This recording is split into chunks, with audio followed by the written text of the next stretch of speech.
পঞ্চায়েত নির্বাচনে লক্ষ্মীবাজার জেলা পরিষদ আসনে কংগ্রেস প্রার্থী হিসেবে মনোনীত হলেন নীলুপা ইয়াসমিন। আগামীকাল দাখিল করবেন মনোনয়নপত্র।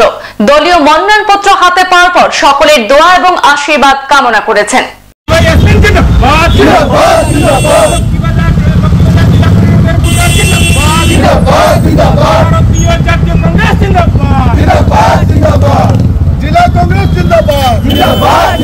করিমগঞ্জ তথা বর্তমান শ্রীভূমি জেলার নতুন দক্ষিণ করিমগঞ্জ বিধানসভা কেন্দ্রের অন্তর্গত লক্ষ্মীবাজার জেলা পরিষদ আসনে ভারতীয় জাতীয় কংগ্রেসের পক্ষ থেকে আনুষ্ঠানিকভাবে প্রার্থী হিসাবে মনোনীত হয়েছেন বিশিষ্ট সমাজসেবী বদরুল হকের পুত্রবধূ নীলুপা ইয়াসমিন।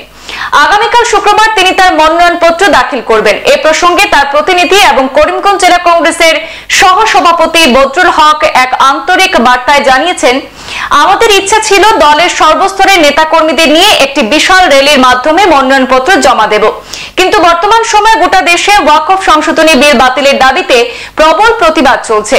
করিমগঞ্জ তথা বর্তমান শ্রীভূমির কিছু এলাকায় প্রশাসনিক বিধিনিষেধ জারি রয়েছে। দেশ জুড়ে মানুষের এই দুঃখ ভারাক্রান্ত সময়ে উৎসবের মতো মনোনয়নপত্র জমা দেওয়ার তাদের বিবেকের সাথে মানানসই নয়। তিনি আরো বলেন, এই লড়াইটা কেবল একটি নির্বাচনের নয়, এটা মানুষের ভালোবাসা, আস্থা আর আশীর্বাদের উপর দাঁড়িয়ে থাকা এক নতুন যাত্রার সূচনা। সকলের কাছে আন্তরিকভাবে দোয়া প্রার্থনা করেন সৃষ্টিকর্তা যেন নীলুপা ইয়াসমিনকে এই যাত্রায় সাফল্য দান করেন। তার জন্য তিনি সকলের কাছে দোয়া প্রার্থনা করেন, আশীর্বাদ চেয়েছেন যেন তিনি মানুষের পাশে দাঁড়িয়ে সৎ, নিষ্ঠাবান এবং সাহসী প্রতিনিধি হিসাবে নিজেকে প্রতিষ্ঠিত করতে পারেন। এই আবেগঘন বার্তার মধ্য দিয়ে এলাকাবাসীর হৃদয়ে গভীরভাবে নাড়া দিয়েছেন বদরুল হক। মনোনয়ন দাখিলের আগেই জনসমর্থনের এই ঢেউ আগামী দিনের এক নতুন আশার প্রতিচ্ছবি হিসাবে প্রতীয়মান হচ্ছে। সম্মানিত সুধীবৃন্দ, আমি বদরুল হক, জেলা কংগ্রেসের সহসভাপতি।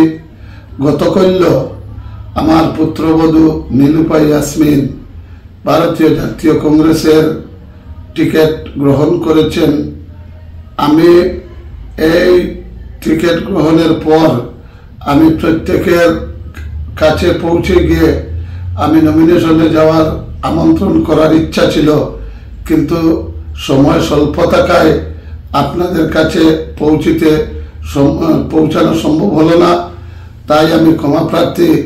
আমি করিমগঞ্জ জেলা কংগ্রেসের প্রত্যেক নেতৃবৃন্দকে, যুব কংগ্রেস, এনএসইউআই, সেবাদল, মহিলা কংগ্রেস, কংগ্রেসের সর্বস্তরের পদাধিকারী বৃন্দ এবং লক্ষ্মীবাজার জেলা পরিষদ সমষ্টির আমার 8টি গাঁও পঞ্চায়েতের মন্ডল কংগ্রেস সহ কংগ্রেসের বিভিন্ন শাখা সংগঠনের পদাধিকারী সহ আমার সম্মানিত ভোটারজনকে আমি জানাচ্ছি যে আগামীকাল শুক্রবার 11 এপ্রিল সকাল 10 ঘটিকায় করিমগঞ্জ জেলা পরিষদের অফিসে আমার পুত্রবধূ নীলুপা ইয়াসমিন মনোনয়ন জমা দিবেন। এই হিসাবে আপনাদেরকে আমন্ত্রণ জানাচ্ছি। যারা এই মনোনয়ন জমা দিতে অংশগ্রহণ করার ইচ্ছুক, আপনারা সবাই সকাল 9টা থেকে 9:30টার ভিতরে আমার বাড়িতে আসার আমন্ত্রণ রইল, এবং ওই সময়ের মধ্যে যদি আপনারা আসতে অসুবিধা হয় তাহলে জেলা পরিষদ অফিসের সম্মুখে সকাল 10:30 পর্যন্ত আমরা অপেক্ষা করব।